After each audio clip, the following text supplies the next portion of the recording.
I am Dr. Elijah Nicholas. My pronouns are he, him, and I am here today to talk to you about my version, if you will, of trans history and the importance of trans history and breaking down barriers and where I feel myself and my character here, Madoodle, in the background fits in. Just scoot over to see Madoodle a little bit. I will start with my military background. I retired from the U.S. Air Force in 2012. Wow, time flies. 2012, I retired from the U.S. Air Force. I started in the Army at 17 years old, and I retired at 40 something after 24 years, 10 months, and 8 days. But who's counting? I like to pride myself on the fact that I started as a private and actually retired as a lieutenant colonel. So it was a lot of hard work, dedication, and education.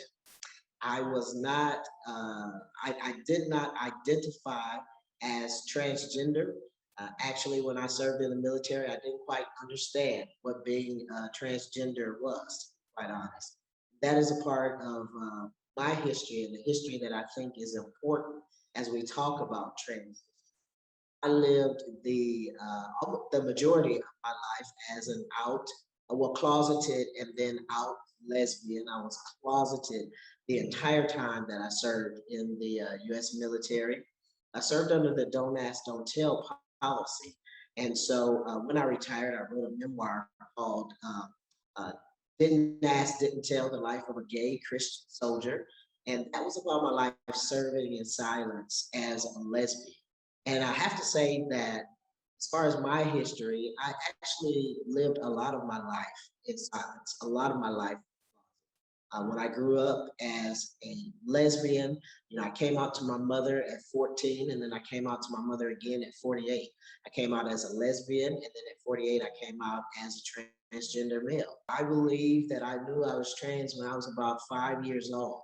I believe that's when Elijah went into hiding.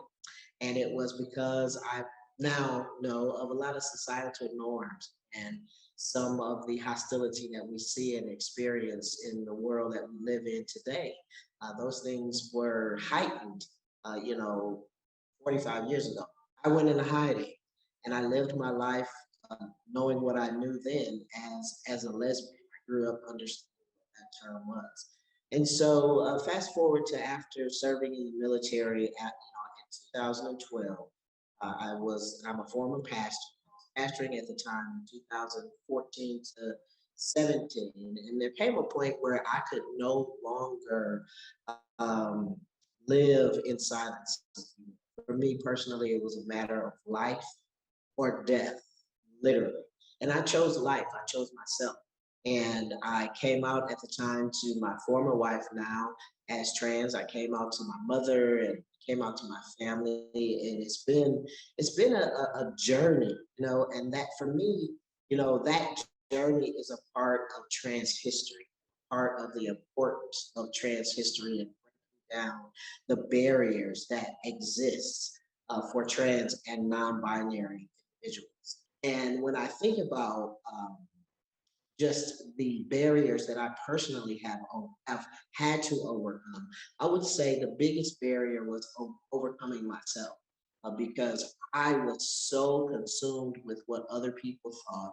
I was so consumed with, as I came out of the military, I was consumed with not coming out as a lesbian, certainly not living my life as a trans man. I was so consumed with what society believed and what society thought and taught us that it became, like I said, a matter of life and death to me. So, when I think about breaking barriers, I think that, we have to educate one another on the gender spectrum and what needs to be non-binary, what it means to be gender, and what it means to be genderless, if you will. And I think that happens in the classroom, that happens in the boardrooms, that happens at basketball games, that happens everywhere.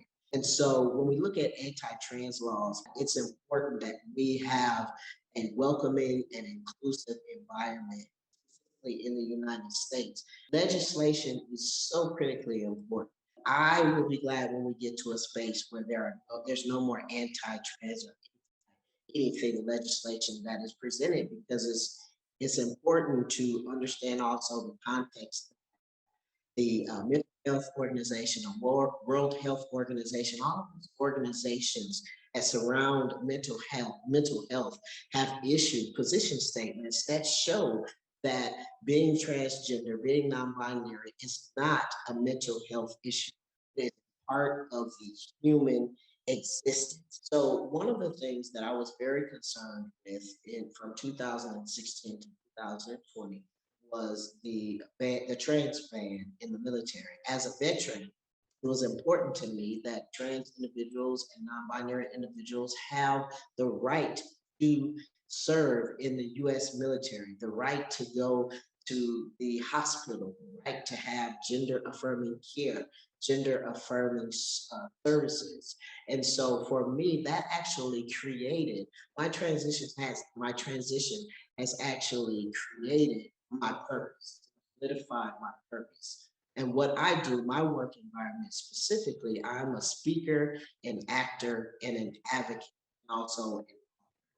And so my work as an entrepreneur, if you will, I do all of my work around trans visibility. My books, my writings, my blogs, my speaking engagements, everything that I do is for me important to show trans visibility. Not every one of my talks is about trans visibility or about trans awareness, but for me, simply being in the room, simply showing up, simply shaking in, sitting across the table from someone, that is trans visibility. I don't lead with being transgender. I lead with love, which is what for me everything comes down to. Love of the human race, love of humankind, not mankind, but humankind. And so that's how I lead when I'm at work, when I'm speaking, when I'm writing.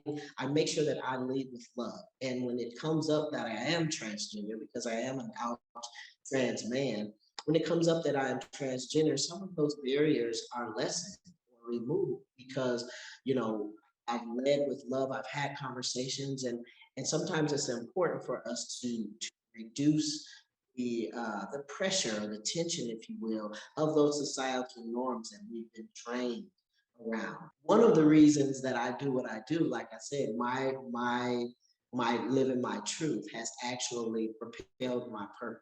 Having served in the military for 24 years, I knew that my purpose was greater than simply serving in the military. It was a great accomplishment, but my greatest accomplishment to date has been this panel that you see right above me, this Madoodle.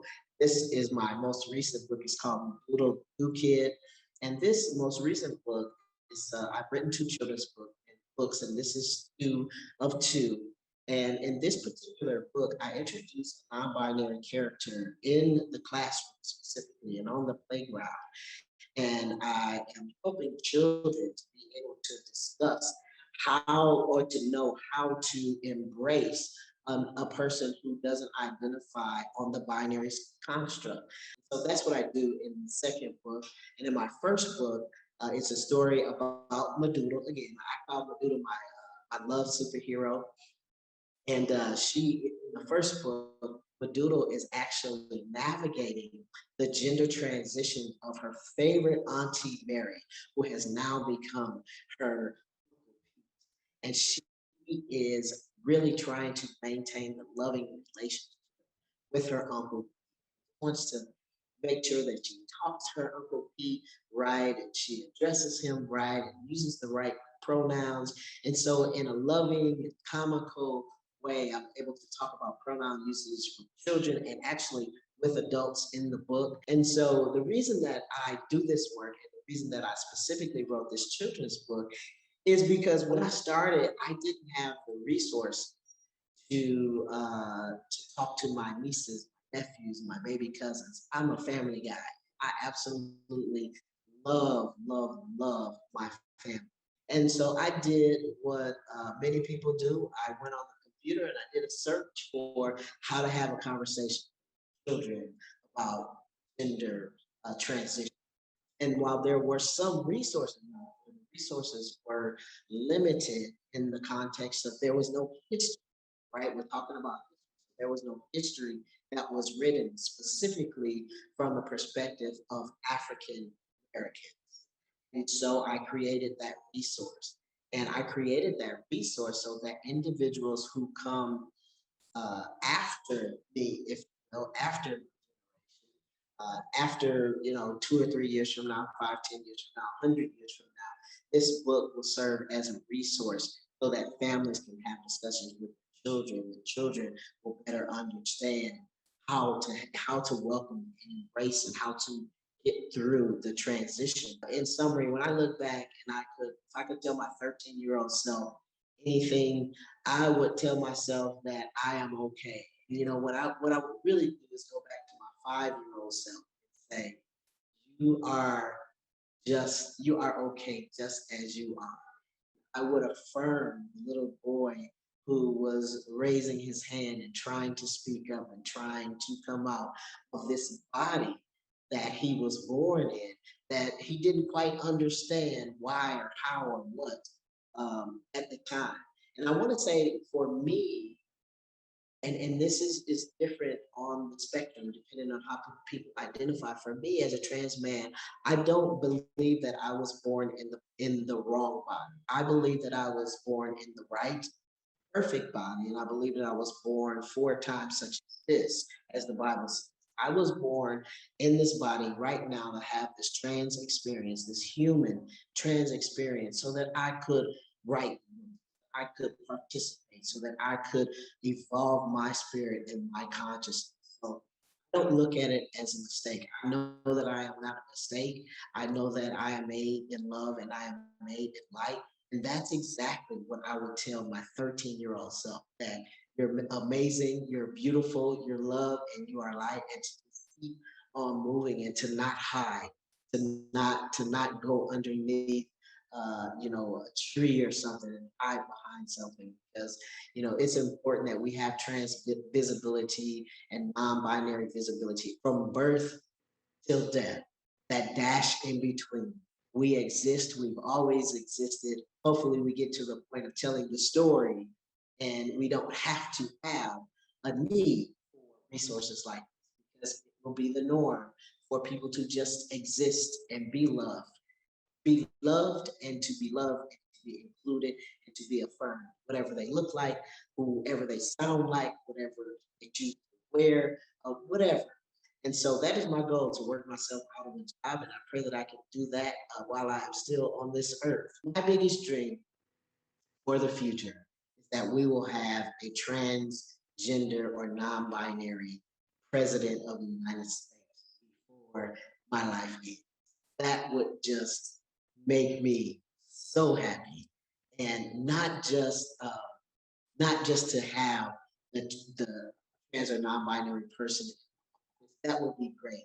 But to have a person in the office who has empathy, who understands what it's like to be a part of a marginalized group of people, and knowing that a trans and or non-binary person gotten to the level of becoming president, that means that we will have gotten to a point where we have shown inclusion. We have been affirming and we have shown love and light. I pray that we get to that before my life ends, and who knows, it may be me. I'm not afraid to run for the president of the United States. And if I do, you can say you heard it first here. Thank y'all so much for listening to my story. Again, I'm Dr. Elijah Nicholas. You can follow me on Instagram at Dr. Elijah Nicholas. You can find Madoodle on Amazon and at Walmart. Thank you so much.